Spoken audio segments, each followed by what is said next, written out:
할렐루야. 이 시간 우리 마음과 정성과 뜻을 다해서 수요 찬양 예배 하나님께 올려드리겠습니다. 우리 다 같이 기도하겠습니다.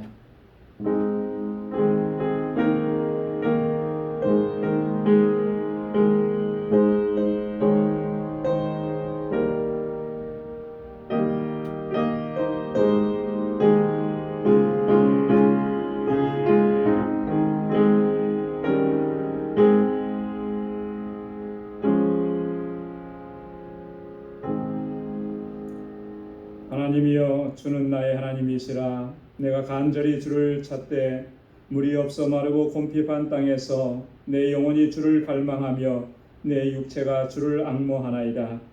내가 주의 권능과 영광을 보려 하여 이와 같이 성소에서 주를 바라보았나이다. 주의 인자가 생명보다 나음으로 내 입술이 주를 찬양할 것이라. 이러므로 내 평생에 주를 송축하며 주의 이름으로 인하여 내 손을 들리이다. 아멘.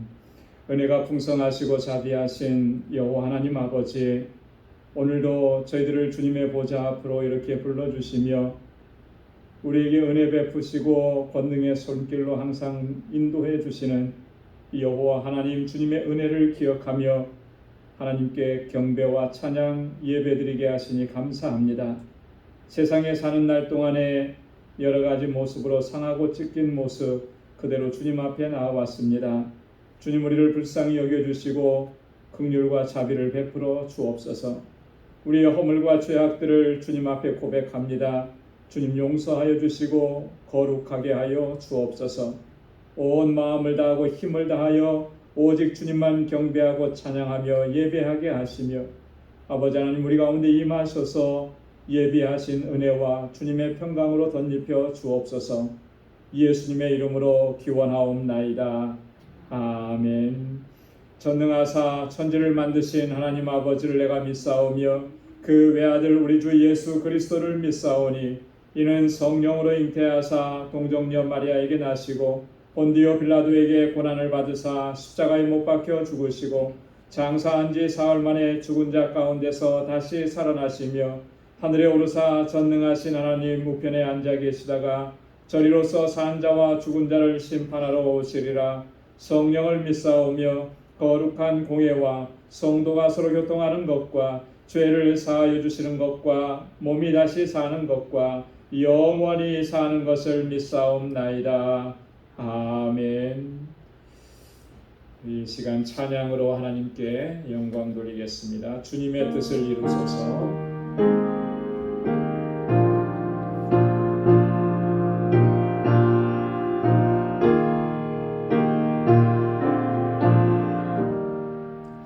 주님의 뜻을 이루소서. 고요한 중에 기다리니 진흙과 같은 날 믿으사 주님의 형상 만드소서. 주님의 뜻을 이루소서.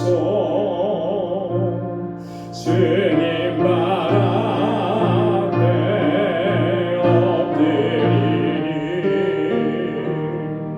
나의 맘속을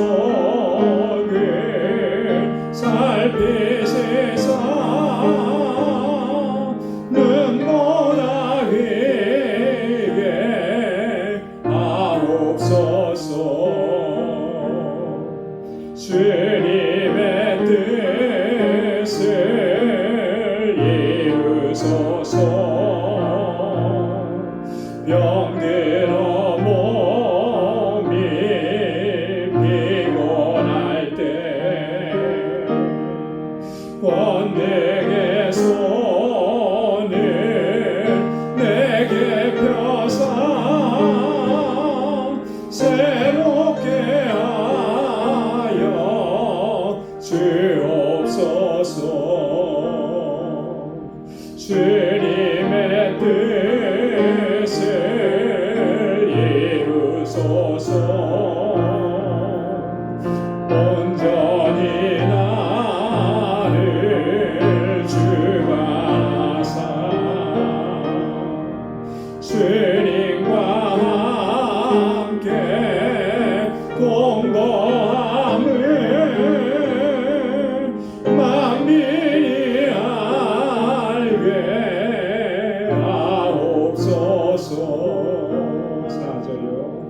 주님의 뜻을 이루소서.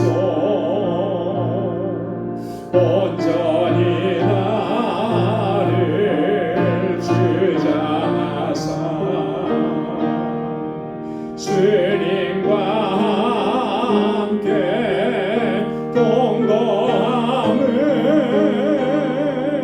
만민이 알게 하옵소서. 겸손히 주를 섬길 때 괴로운 일이 많으나 구주여 내게 힘주사 잘 감당하게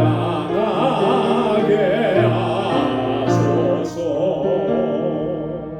인자한 말을 가지고 사람을 감화시키며 갈 길을 잃은 무리를 잘 인도하게 하소서. 구주의 귀한 인내를 깨달아 알게 하시고 굳건한 믿음 주셔서 늘 승리하게 하소서. 장래의 영광 비추사 소망이 되게 하시며 구주와 함께 살면서 참 평강 얻게 하소서. 1절 4절이요. 겸손히 주를 섬길 때 괴로운 일이 많으나 구주여 내게 힘주사 잘 감당하게 하소서. 장래의 영광 비추사 소망이 되게 하시며 구주와 함께 살면서 참 평강 얻게 하소서.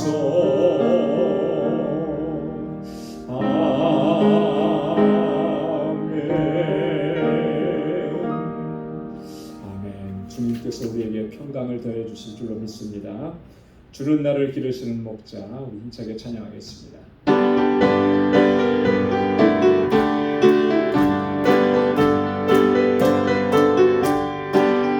주는 나를 기르시는 목자요, 나는 주님의 귀한 어린 양. 푸른 풀밭 맑은 시냇물 가로 나를 인도하여 주신다. 주는 나의 좋은 목자,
나의 목자가 되셔서 우리로 하여금 부족함이 없게 하시는 줄로 믿습니다. 우리 시간 다 같이 통성으로 함께 기도하겠습니다. 먼저 교회를 위해서 세우신 주의 일꾼들과 또 이곳에서 자라나는 우리 자녀들을 위해서 기도해 주시고, 또 우리 환우들을 위해서, 또 여러 가지 힘들고 어려운 가운데 있는 우리 지체들을 위해서, 또 선교지를 위해서, 또 IT에 대한 소식을 우리가 들었습니다. IT를 위해서, 그곳의 선교사님들을 위해서 오늘 이 시간 주님 앞에 가지고 나온 우리의 간절한 기도 제목을 놓고 이 시간 다 같이 통성으로 함께 기도하겠습니다. 은혜가 풍성하신 아버지, 자비하신 하나님, 참 고맙고 감사합니다. 저희를 이처럼 사랑하셔서 하나님 놀라운 은혜 가운데 거하게 하시고, 아버지 하나님 능력의 주님을 의지하고 구원의 하나님을 경배하고 찬양하며 예배케 하시니 감사합니다. 아버지 하나님, 지치고 상한 심령으로 주님 앞에 나아왔사오나 주님께서 우리를 새롭게 하시고 새 힘을 주시고 권능의 장중에 우리를 붙잡아 주실 줄로 믿습니다. 주님 아버지, 이 시간 함께하여 주옵소서. 우리의 모든 허물과 죄악을 깨끗하게 씻어주시고 정결하게 하시고 거룩하게 하시고 날마다 기쁨으로 주님을 찬양하며 하나님께서 찾으시는 참된 예배자로 이 세상을 살게 하여 주옵소서. 언제나 마음과 뜻과 정성을 다하여 주님을 예배하게 하시며, 아버지 하나님 우리의 삶의 현장이 예배의 자리가 될 수 있도록 도와주시고, 언제나 주님을 찬양하며 주의 이름을 높이고 주님을 선포하고 증거하는 삶이 되도록 도와주옵소서. 오 하나님 아버지, 이 시간 저희들 간절히 주님 앞에 바라오는 것은 아버지께서 세워주시는 우리 광주재단 주님의 은혜 가운데 주님의 능력으로 여기까지 인도해 주시니 감사합니다. 우리에게 주신 사명, 아버지 하나님 영원 구원의 사명, 구원의 방주로서의 사명 잘 감당할 수 있도록 도와주옵소서. 믿음의 역사와 사랑의 수고 소망의 인내로 소문난 교회가 되게 하여 주옵소서. 아버지, 모든 주의 백성들, 주의 일꾼들 저희가 마음을 같이 하고 뜻을 같이 하여서 함께 하나님의 뜻을 이루어갈 수 있게 하시고, 특별히 기름 부어 세우신 주의 종들에게 하나님 능력과 권능으로 함께 하시고, 아버지 성령의 충만함을 더하여 주옵시고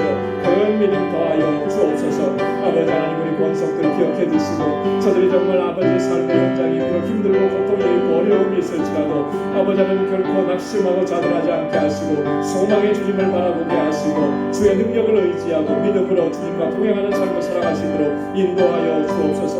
오 하나님 아버지, 이곳에서 자라나는 우리 사랑하는 자녀들 기억해 주옵소서. 저들이 정말 하나님 잘 경외하고 믿음 안에서 살게 하시고, 아버지 하나님의 뜻대로 온전히 순종하게 하소서. 이 세대를 이끌어 나가는 하나님의 귀한 일꾼들이 다 될 수 있도록 도와주옵소서. 우리의 지체들 가운데 육신의 연약함 때문에 고통 중에 신음하는 주님의 자녀들 주여 만져주시고 치료하여 주시고 온전하게 회복시켜 주옵소서. 아버지 하나님 새 힘을 주시고 치료의 은혜를 허락하여 주옵소서. 모든 염려와 근심과 걱정은 다 주님께 맡기고 아버지 주의 주시는 평강을 누리는 저희의 삶이 되도록 도와주시고, 우리 광주의 권속들의 가정과 저희가 속해 있는 직장과 아버지 하나님 저희가 함께 주신 믿음의 기업들을 늘 든든하게 지켜주셔서 아버지 주님의 영광 드러내기에 부족함이 없도록 도와주옵소서. 아버지 하나님 세계 곳곳에 주의 복음을 증거하는 우리 선교사님들 아버지 하나님 늘 눈동자와 같이 지켜주시고, 아버지 하나님 그 아름다운 사역 후에 귀한 열매가 가득하게 하시고 저희의 필요한 모든 것들을 하나님 채우시사 부족함이 없게 하여 주옵소서. 알라미다 방주교회 하나님께서 능력으로 역사하시고 아버지 그 지역의 영혼을 구원하는 귀한 구원의 방주가 되게 하시며, 우리 정동수 선교사님과 우리 모든 사역자들 마음과 뜻을 같이 하게 하소서. 아버지 하나님 주신 사명 귀하게 잘 감당할 수 있도록 도와주옵소서. IT를 기억하시고 불쌍히 여겨 주옵소서.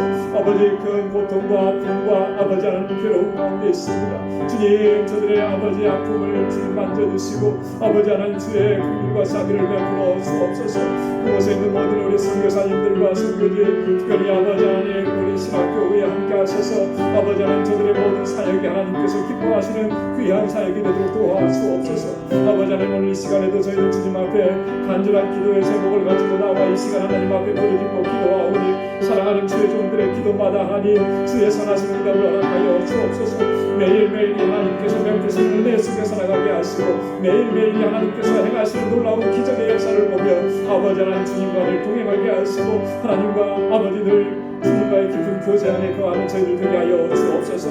아버지 하나님 이 시간도 주의 말씀 앞에 저희들을 세워주시니 감사합니다. 주님 예비하신 말씀으로 우리의 생명을 새롭게 하시고 주의 말씀대로 순종하며 따라가기로 결단하는 이 귀한 은혜의 시간이 되도록 인도하여 주옵소서. 모든 것 감사하고 이 예수님의 이름으로 간절히 기도드리옵나이다. 아멘.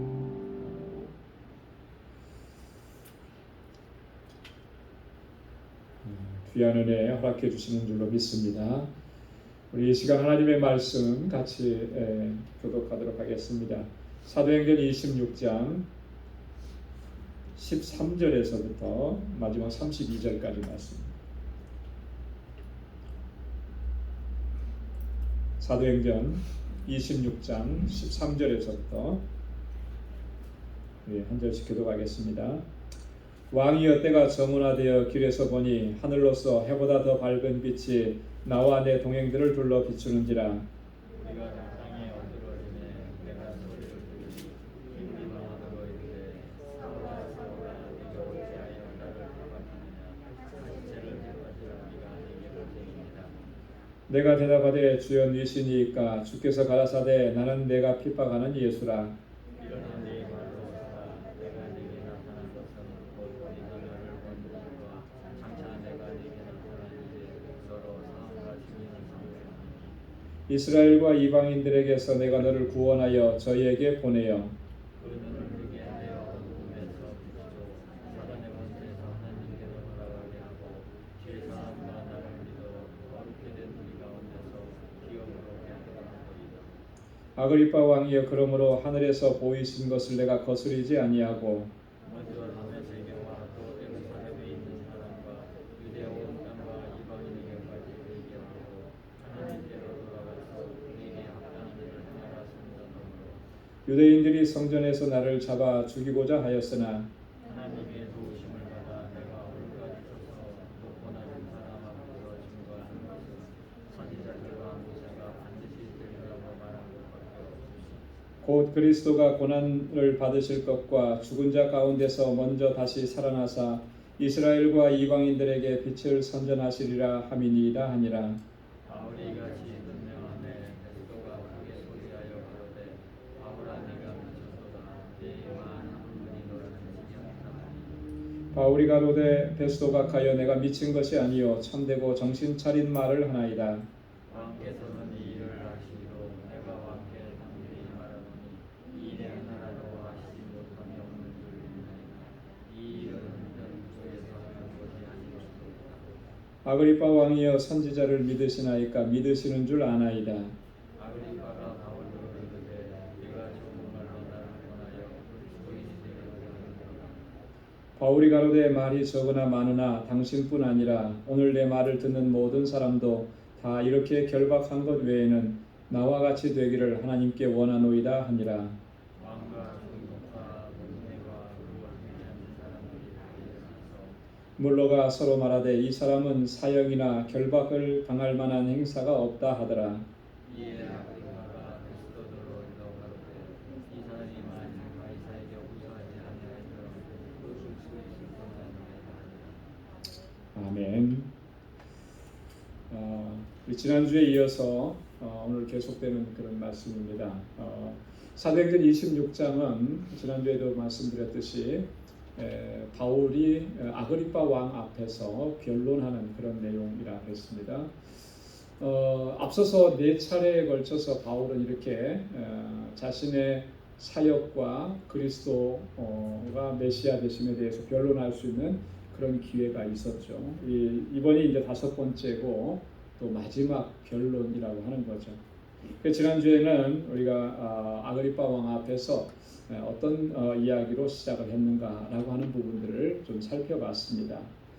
바울은 먼저 그 자신이 유대교에 있었을 때에 얼마나 열심 있는 유대교인이었는지, 자기는 바리새파 사람이었다, 엄격하게 바리새인의 생활을 했었다, 이렇게 이야기를 한 것입니다. 실제로 그랬었고요. 그리고 당시에 그 예루살렘에 있었던 사람들이라면 내가 어떻게 생활했는지 그들은 다 안다, 이렇게 얘기했어요. 그러니까 평범하게 그냥 있는지 없는지 모르게 그렇게 지내지는 않았다라고 하는 거예요. 굉장히 특출났다라고 하는 것을 알 수가 있는 것이죠. 바울이 왜 이렇게까지 얘기를 하느냐면 나 같은 사람도 주님께서 이렇게 변화시켜 주셨다라고 하는 거예요. 그걸 얘기하려고 하는 거죠. 지금 유대인들이 나를 핍박하고 있는데 나도 그렇게 그리스도를 또 그리스도인들을 핍박했던 사람이다. 근데 주님께서 정말 놀라운 초자연적인 역사로 내게 임하셔서 나를 이렇게 변화시켜 주셨다. 그 사실을 이야기하고 싶었던 것입니다. 유대인들에게 내가 핍박을 받는 이유가 뭐냐라고 하는 부분도 얘기를 했죠. 그것은 하나님께서 주신 약속을 소망했기 때문이다. 하나님이 주신 약속. 그 하나님의 약속이라고 하는 것은 유대인들이라면 누구나 다 알고 있고 또 소망하고 있는 그런 약속이라고 하는 거예요. 어떤 약속이라고 그랬습니까? 그게 메시아에 대한 약속이라는 거죠. 메시아에 대한. 이 메시아가 누구냐? 바로 예수 그리스도가 메시아다라고 하는 것을 증거한 것입니다. 9절부터 12절까지는 그런데 이제 바울이 자신이 얼마나 정말 그리스도인들을 핍박했던 사람인지 그걸 아주 자세하게 설명을 하고 있습니다. 그리고 그가 마지막으로 유대와 예루살렘과 유대 땅에 있는 그리스도인들만 핍박한 게 아니고 이스라엘의 경내를 넘어서서 외국에까지 거기까지 가서 이 그리스도인들을 핍박할 정도로 자기가 이렇게 열정적이었던 사람이었다. 이걸 얘기하는 것입니다. 자, 그런데 이제 13절부터 18절까지 다메섹 도상에서 자신에게 나타나셨던 주님을 만났던 부활하신 주님을 만났던 그 사건을 아주 구체적으로 지금 설명을 합니다. 왜냐하면 그게 제일 중요한 부분이잖아요. 그죠?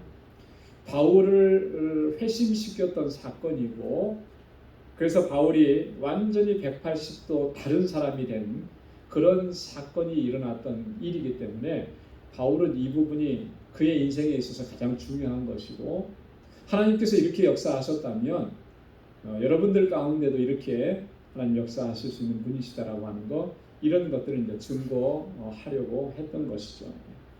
13절에 보면은 하나님께서 초자연적으로 역사하신 것에 대한 그 체험을 얘기합니다. 하늘로서 해보다 더 밝은 빛이 나와 내 동행들을 둘러 비치는지라. 여러분 햇볕이 쨍쨍 찔 때, 그죠? 구름 한 점 없고 햇볕이 반짝일 때 정말로 밝잖아요. 그 햇볕을 해를 바라볼 수 없을 정도로. 만약에 그 해를 정면으로 바라보면 나중에 그 해의 그 빨간 뜨거운 잔상이 남아서 다른 어떤 사물들을 일시적으로 잘 보지 못하는 그런 것들을 우리가 경험을 합니다. 그런데 그 해보다도 비교할 수 없을 정도로 어떻게 설명하기 어려운 그런 빛이 하늘로부터 내려왔다라고, 그 빛이 비추어졌다라고, 나뿐만 아니라 나와 함께하던 동행들에게 비추어졌다. 초자연적으로 하나님께서 이렇게 역사하셨다라고 합니다. 그 빛은 하나님의 영광의 광채였고요. 그 빛은 초자연적인 현상이었고 그 빛에 쬐였기 때문에 바울은 3일 동안 앞을 보지 못하는 아나니아가 와서 안수해 주셨을 때 그때서야 비로소 눈에 가려졌던 것이 벗겨지고 앞을 볼 수가 있었습니다. 그런데 이게 얼마나 강한 빛이었으면 바울이 이때로부터 사실 이 눈이 좀 그 뭐라 그럴까요? 이 상처를 입은 거예요. 그래서 이 학자들에 의하면 바울이 이렇게 정말 내 육체의 가시를 제거해 달라고 기도했던 것이 바로 이 눈에 입은 상처 때문에 안질이라고 이렇게 표현을 하는데요. 이때 입었던 이 상처로 바울이 굉장히 힘들고 어려웠다라고 하는 것을 알 수 있습니다. 이게 얼마나 힘들었으면은 3번씩이나 그렇게 기도했겠어요. 얼마나 간절하게. 그렇잖아요. 어지간해서는 이거 없애주십시오. 그렇게 기도하기가 쉽지 않죠. 정말 고통스럽고 힘드니까. 자, 그런데 그때 하나님께서 주신 말씀은 뭐였습니까? 전혀 엉뚱한 말씀을 주신 거예요. 그래 내가 고쳐주리라 그렇게 하신 게 아니고 내 은혜가 내게 족하도다 그렇게 말씀하신 거예요. 그것 때문에 네가 은혜를 입는 거다. 이거 얘기해 주시는 거죠. 내가 약한 데서 온전하여짐이라 이렇게 말씀합니다. 내가 그것 때문에 약하지만 그 약함이 너를 온전하게 만든다. 무엇으로 인해서? 하나님의 주시는 능력으로 인해서. 그래서 우리가 이 그 바울의 체험을 통해서 우리가 하나 또 깨닫게 되는 중요한 영적인 교훈은 뭐냐면 바로 이런 거예요. 나의 약함이 하나님의 강함으로 채워지는 순간이라고 하는 거예요. 우리는 내가 지혜롭고 내가 똑똑하고 내가 경험이 많고 내가 완전하고 내가 강해지기를 사실은 그렇게 욕망하고 바랍니다. 기도할 때도 그렇게.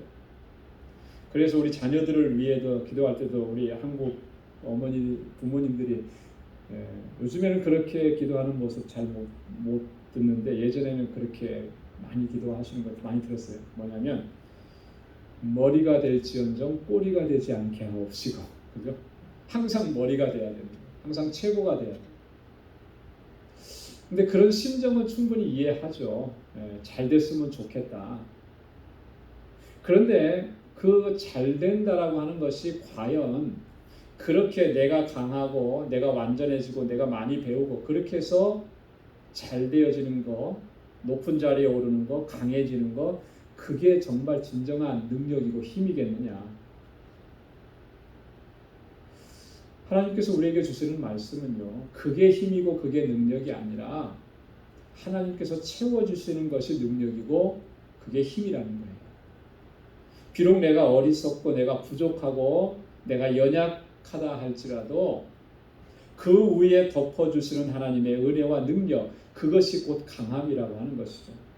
그래서 우리는 우리의 약함 때문에 좌절하거나 절망할 것이 아니라 하나님 앞에 더 그것 때문에 엎드려야 되는 것이죠. 그것 때문에 하나님 앞에 부르짖어야 되는 것입니다. 하나님의 도우심을 구해야. 여러분 보십시오. 우리가 약하니까 부족하니까 어리석으니까 하나님 앞에 나와서 부르짖죠. 내가 모든 걸 다 가지고 있다. 나는 똑똑하다. 나는 지혜롭다. 나는 부자라. 그러면 여러분 기도합니까? 기도 안 할 거예요. 라오디게아 교회가 그랬어요. 그죠? 나는 부자라 부유한 것, 나는 부자라 부족함이 없도다. 그렇게. 정말로 보면 영적으로 가난한데 그냥 세상의 것 내가 많이 가졌다고 해서 나는 부자라 부족함이 없다. 왜 그들의 신앙의 모습이 어떠했다 그랬습니까? 뜨뜻미지근했다라고. 뜨뜻미지근했어. 이것도 아니고 저것도 아니고. 주님께서는 그걸 책망하신 거잖아요. 우리의 약함은 그것 때문에 우리가 실패하는 것이 아니고 오히려 그것 때문에 하나님의 능력과 하나님의 강하심을 체험하게 되는 줄로 믿습니다. 그래서 우리가 나의 약함 때문에 기도하게 되는 것이고요. 또 나의 약함 때문에 겸손해지는 거예요. 겸비한 모습으로 서는. 하나님의 은혜는 어떤 사람에게 주신다고 했습니까? 겸손한 자에게 은혜를 베푸시는 것. 변하지 않는 진리입니다. 과거에도 그랬고 앞으로도 그럴 것이고 겸손한 자에게 은혜 주십니다. 그래서 우리의 약함으로 인해서 우리가 주님 앞에 더 부르짖고 가까이 나아가고 은혜로 충만해지는 우리 모두가 될 수 있기를 소망합니다. 그 다음에 들려오는 음성이 14절에 보니까 우리가 다 땅에 엎드러짐에 내가 소리를 들으니 히브리 방언으로 이르되 사울아 사울아 내가 어찌하여 나를 핍박하느냐 가시체를 뒷발질하기가 내게 고생이니라. 이런 음성이 들립니다. 얼마나 이 음성을 듣고 바울이 사울이었을 때 놀랬을까요? 그죠? 네. 주여 니시니까 이렇게 반문하잖아요. 네. 가시체를 뒷발질하기가 내게 고생이니라. 여러분 이 사울이 회심한 사건에 대해서 세 군데에서 지금 기록을 하고 있다고 지난주에도 말씀을 드렸는데 그 중에서 이제 이 본문에서만 유일하게 기록하고 있는 그런 내용입니다. 가시체를 뒷발질하는. 가시체라고 하는 것은 소를 몰 때 사용하는 그런 채찍 같은 거예요. 근데 그 채찍 끝에 가시 같은 걸 달아놔가지고 아프게 고통을 주는 거죠. 그래서 다른 길로 가게 되면 그 채찍으로 때리면 다른 길로 갔다가 제 길로 돌아오게 하는 그런 거예요. 왜 이런 말씀을 하셨겠습니까? 바울이 지금 하는 행위를 보시면서 네가 그렇게 하면 할수록 하나님의 백성들 그리스도인들을 핍박하면 할수록 하나님의 백성들이 고통당하는 것이 아니고 너 자신이 더 많은 고통을 당하게 될 것이다 라고 하는 것을 경고하시는 그런 말씀으로 주신 거라는 거죠. 자, 이렇게 말씀하시고 난 후에 16절부터 18절까지는 보면 하나님께서 부활하신 주님께서 바울에게 사명을 주십니다. 우리 16절 말씀 한번 같이 한번 읽어볼까요? 16절 시작. 일어나 내 발로 서라. 내가 내게 나타난 것은 곧 내가 나를 본 일과 장차 내가 내게 나타날 일에 너로 사환과 증인을 삼으려 함이니. 아멘. 자, 주님께서 바울을 지금 뭐로 삼으시겠다고 얘기하셨습니까? 첫째는 사환으로 삼으시겠다. 그리고 두 번째는 증인으로 삼으시겠다. 주님께서 택하신 거예요. 어떤 사명이냐면 너가 지금 나를 본 거, 지금 부활하신 주님을 만났잖아요.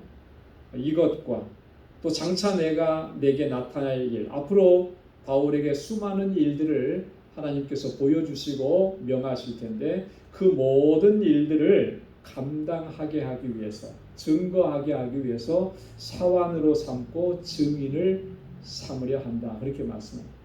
여러분, 사환은 무슨 뜻이죠? 사환? 종이라는 뜻이에요. 그죠? 종. 네. 근데 그 헬라어로 사환은 휘페레테스라 그러는데요. 단순하게 종이 아니고 이 사환은 아주 그 뭐랄까요? 정말 가장 힘든 노동에 종사해야 하는 노예를 가리키는 겁니다. 휘페레테스라는. 어떤 힘든 일이냐면 과거에 이렇게 큰 옛날에는 배가 어떻게 움직였죠? 동력을 노를 져서 움직였어요. 그죠? 근데 이제 군사들이나 뭐 이렇게 상선이나 이렇게 큰 배들은 한두 사람이 노를 져서 그거 갈 수가 없죠. 여러 사람이 있어야 돼요. 노를 져야 돼요. 우리 배너에서도 우리 봤잖아요. 배너라는 영화에 보면 배 밑창에 막 내려가서 발에 이렇게 착고가 차여져 있는 죄수들이, 노예들이 그 배를 짚는 거예요. 끊임없이 짚는 거예요. 북소리에 맞춰서. 그런 이 노예들, 그런 죄수들을 가리켜서 휘페레테스라는, 우리말로는 이제 사환이라 그렇게 표현했습니다. 하나님께서 바울을 그런 종으로 삼으시겠다라고 하는 거예요. 여러분, 이 종이라고 하면은 종은 어떻게 해야 되는 겁니까? 절대 복종해야 되는 존재죠. 그죠? 절대적으로 복종해야 되는 거예요. 종은 자기 뜻이 없습니다. 자기 의지를 가지고 하는 거 아니에요. 내 뜻이 아니고 주인이 명하시는 뜻입니다. 그것에만 절대적으로 복종해야 되는 게 이 종의 자세인 거죠. 하나님께서 바울을 그렇게 삼으시겠다고 말씀을 하시는 거예요. 증인은 뭡니까? 증인은 헬라어로 마르티스라고 그러는데요. 마르티스라고 하는데 자신이 보고 들은 것을 거짓 없이 사실 그대로 증거하는 목격자, 그걸 증인이랍니다. 자, 바울을 지금 증인으로 삼으셨다 그랬습니다. 그러면 바울은 어떻게 해야 되는 거겠습니까? 증인이라고 했습니까? 바울이 지금 본 것, 하나님께서 보여주신 것, 하나님께서 들려주신 것, 그걸 가감 없이 그대로, 사실 그대로 증거해야 되는 사명이 주어졌다라고 하는 걸 얘기하는 거예요. 자, 그러니까 사환으로 삼고 증인으로 삼았다라고 하는 것은 사실 그대로 그 모든 것들을 증거하되 하나님께서 말씀하신 그대로 절대적으로 복종한, 그렇게 내가 너를 택했다, 주님께서 불러주시는 겁니다.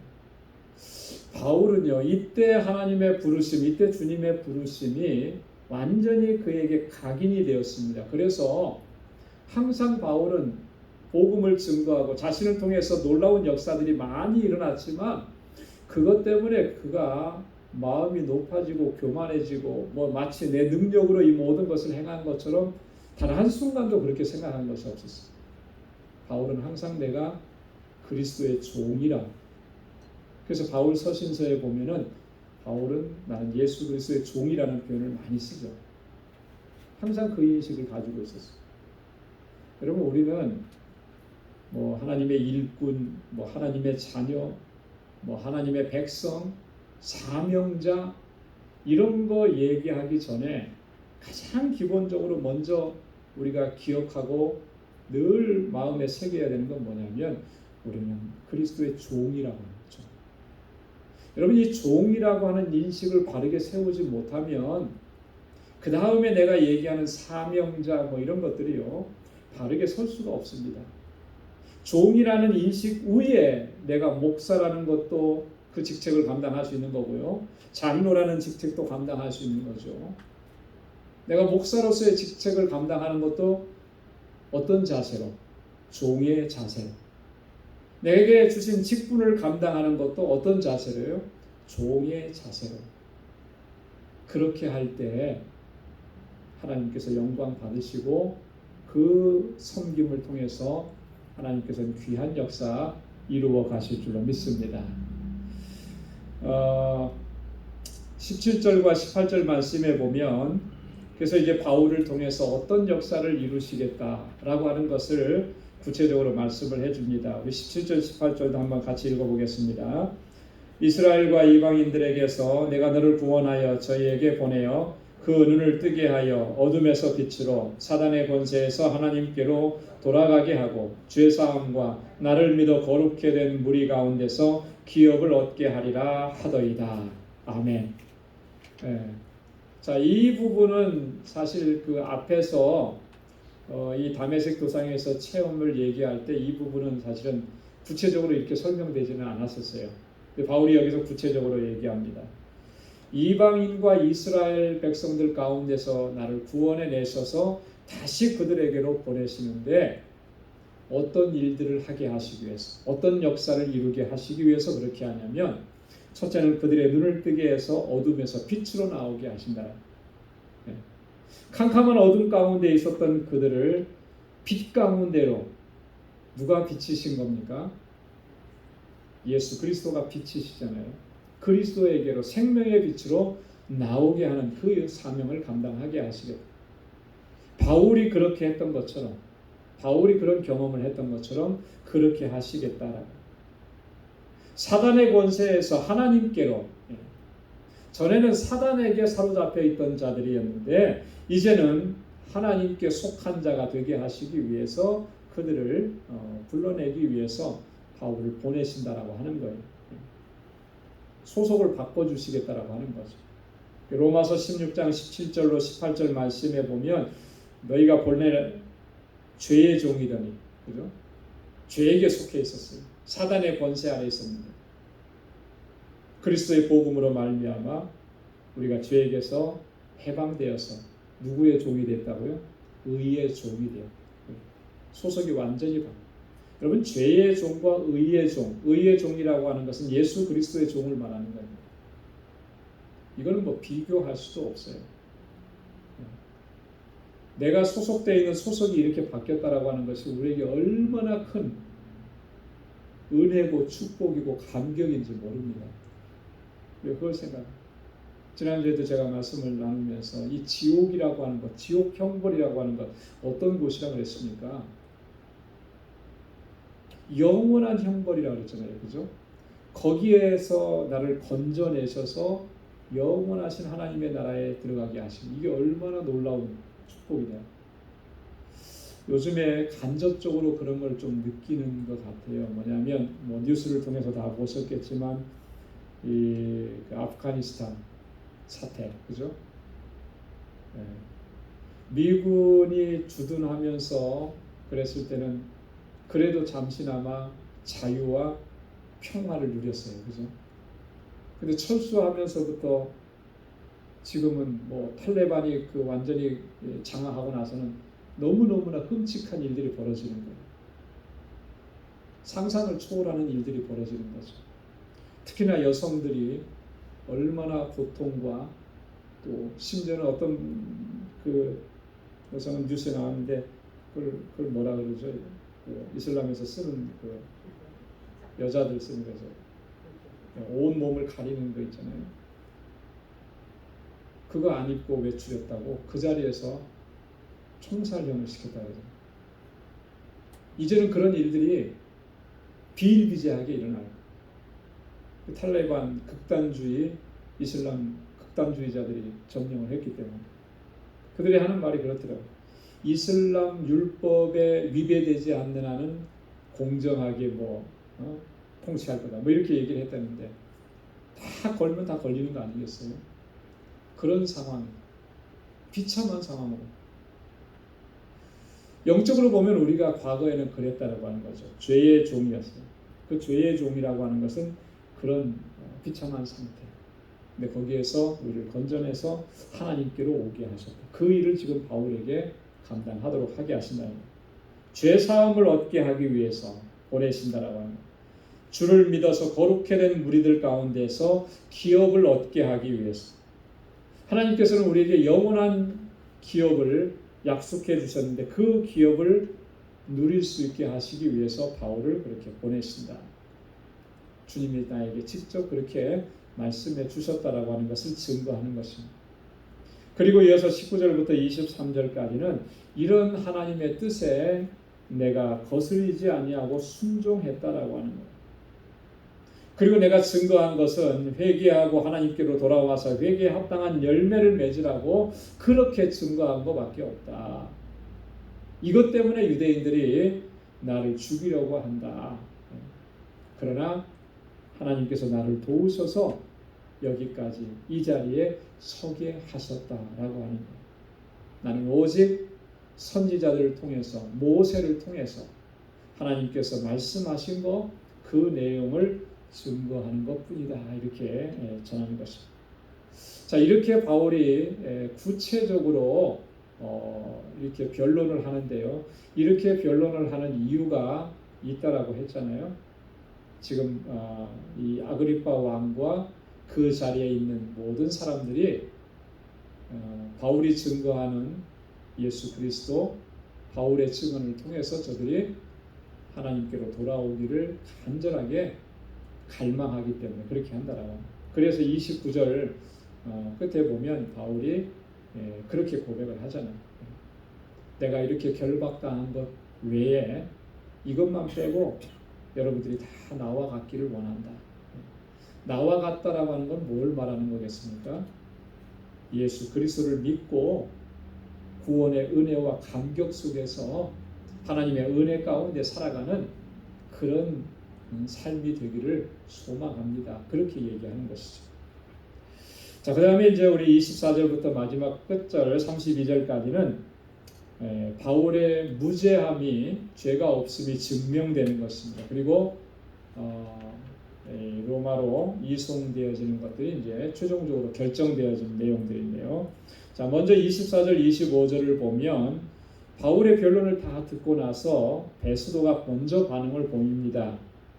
뭐라고 얘기하냐면 24절에 바울아 내가 미쳤도다 내 많은 학문이 너를 미치게 한다 이렇게.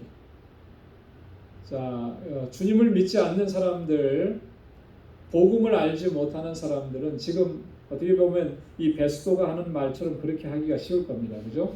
바울이 지금 열정적으로 그렇게 얘기하니까 너 지금 많이 배워서 똑똑한 것 같은데 너무 많이 배워서 너 미쳤구나 이렇게 이야기하기가 쉬운 거죠. 이 미쳤구나 미쳤도다 이렇게 말하는 것을 봤을 때 바울이 얼마나 열정적으로 복음을 증거했는지를 우리가 알 수가 있는 거예요. 그죠?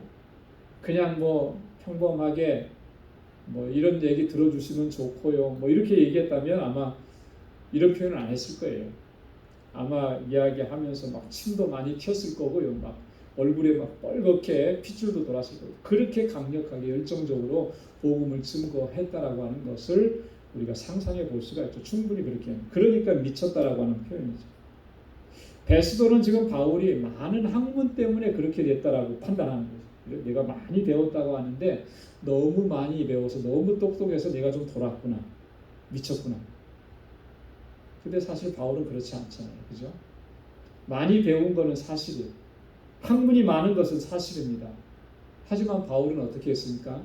그 학문을 가지고 그 많이 배운 걸 가지고 그걸 가지고 그걸 나타내면서 그렇게 복음을 증거했느냐면 그렇지 않았어요. 빌립보서 3장의 바울의 고백에 보면 바울은 이 모든 것들을 다 뭐로 여겼다 그랬어요? 배설물처럼 버렸다. 다 해로 여기고.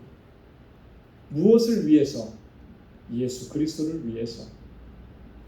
그것이 예수 그리스도를 증거하는 데 도움이 되면 좋았겠지만 도움이 된다고 판단되지 않았기 때문에 그걸 난 다 버렸다라고 하는 거예요. 오직 예수 그리스도만을 전하기 위해서 그렇게 그것을 방해하는 것들은 내가 다 버렸다. 그래서 뭐 내가 뭘 많이 배웠고 내가 뭘 잘 알고 내 전공이 뭐였고 이거 한마디 하지 않는 거예요. 오직 바울은 뭐만 얘기해요? 예수 그리스도의 복음만을 얘기하는 거예요. 여러분 우리가 신앙생활하면서 예수를 증거하고 주님을 전할 때 그렇게 해야 돼요. 뭐 우리는 이 부수적인 것들을 많이 좀 얘기하는 경향이 있습니다. 근데 사실 그거는 오히려 그 부수적인 것들을 얘기하면 복음을 방해하는 결과를 초래할 수가 있어요.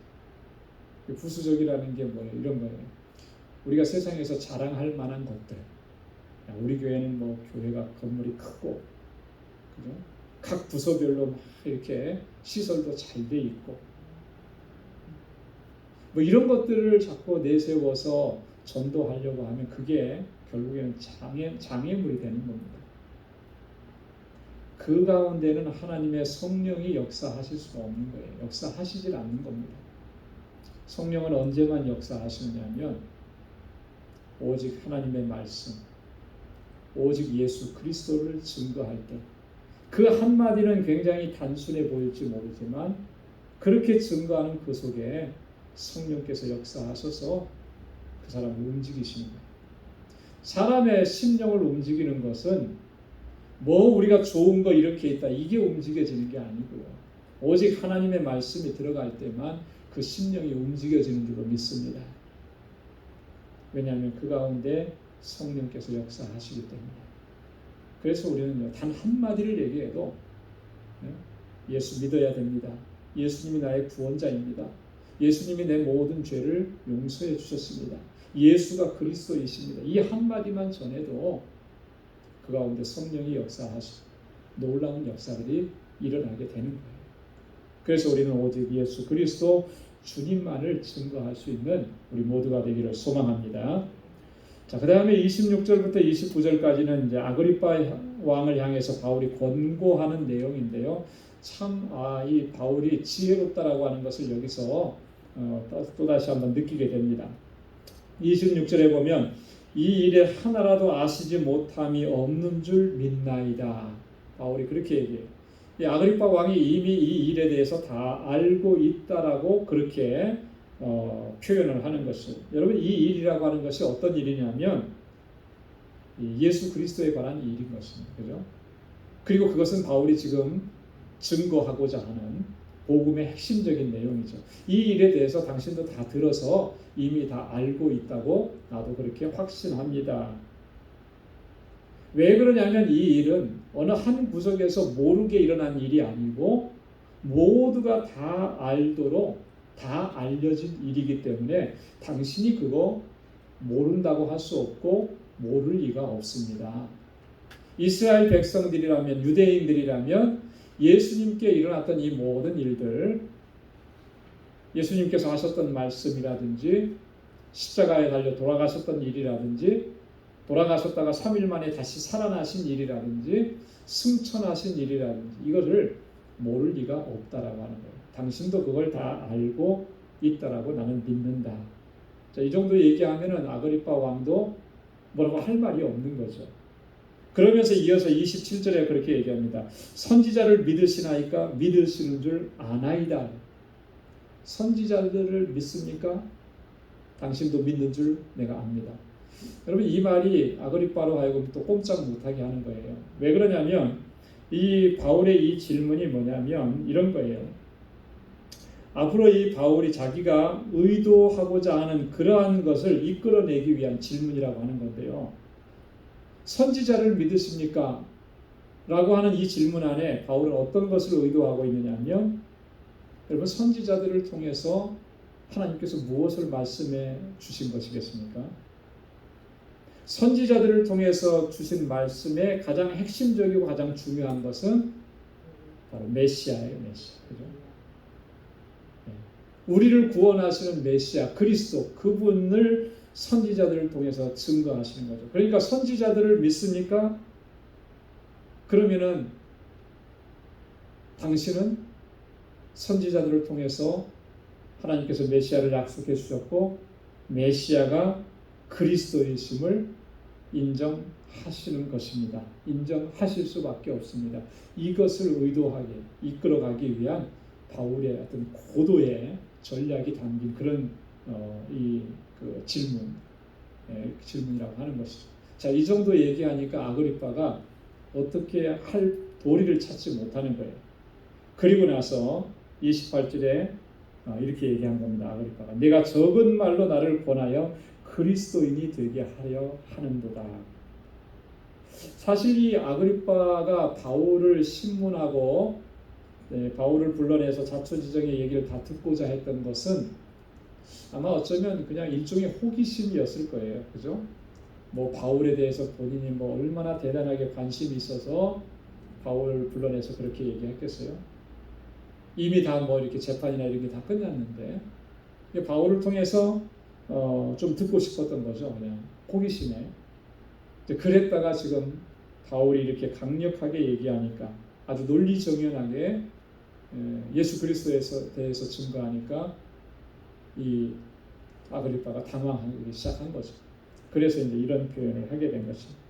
자, 그랬을 때 29절에 아까도 말씀드렸던 것처럼 바울이 신앙을 결단하게 하는 그런 메시지를 전합니다. 우리 29절 말씀 한번 같이 읽겠습니다. 바울이 가로되 말이 적으나 많으나 당신뿐 아니라 오늘 내 말을 듣는 모든 사람도 다 이렇게 결박한 것 외에는 나와 같이 되기를 하나님께 원하노이다 하니라. 아멘. 나와 같이 되기를. 당신뿐만 아니라 이 자리에 함께 있는 내 말을 지금 듣는 이 모든 사람들 다 나와 같이 되기를 원합니다. 영혼을 사랑하고 그 영혼을 안타까워하는 바울의 심정을 여기서 또 읽을 수가 있게 됩니다.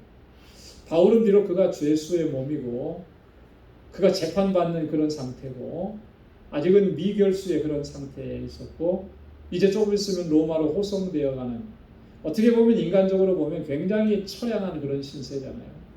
답답한 신세고 고통스러운 상황이고, 그러나 그런 상황 속에 매이거나 묶이지 않고 오직 본인은 하나님께로부터 받은, 주님께로부터 받은 그 사명에 입각해서 때를 얻든지 못 얻든지 이렇게 예수 그리스도를 증거하는 거예요.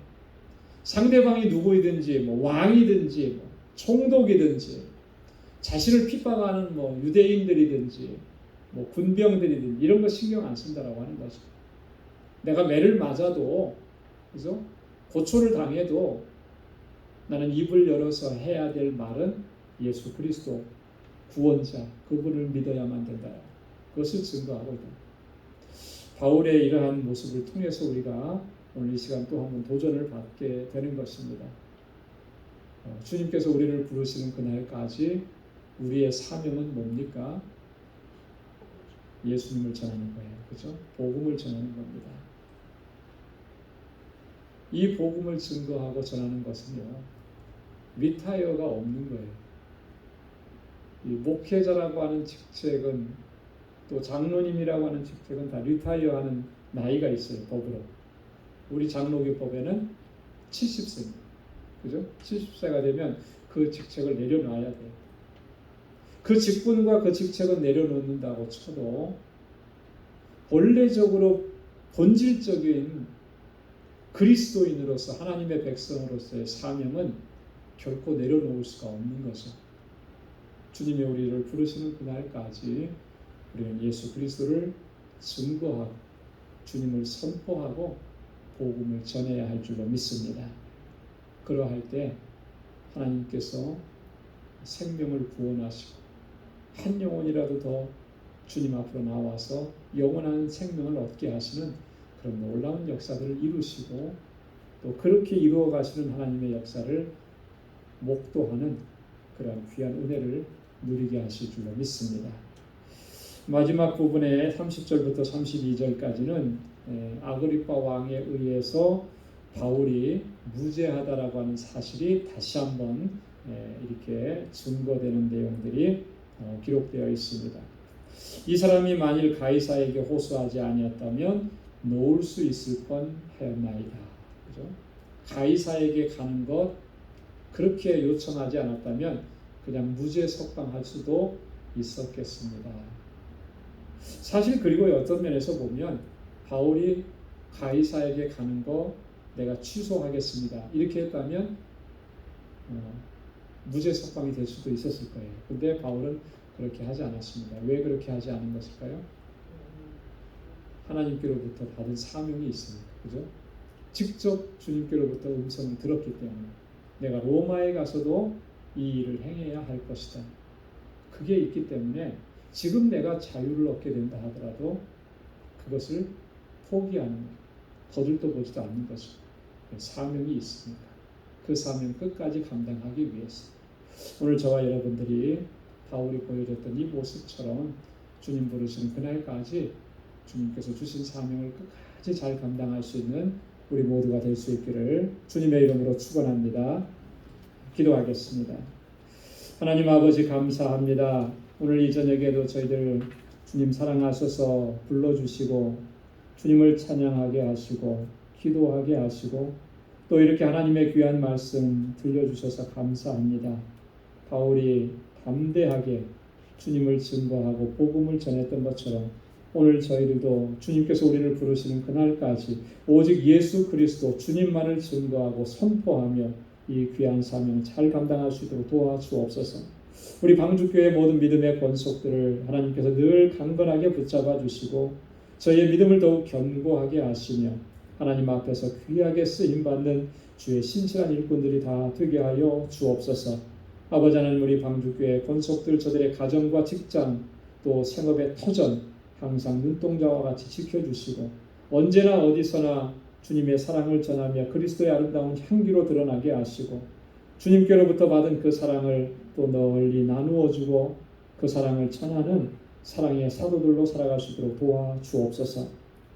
이제는 우리 주 예수 그리스도의 무한하신 은혜와 하나님 아버지의 크고 놀라우신 사랑과 성령의 위로 교통 충만하심의 역사가 주님의 사환으로 주의 종으로 또 주의 증인으로서의 삶을 살아가기로 결단하는 우리 방주의 모든 믿음의 권속들과 저들의 가정과 직장, 생업의 터전 위에 이제로부터 영원까지 함께 하시기를 간절히 축원하옵나이다. 아멘.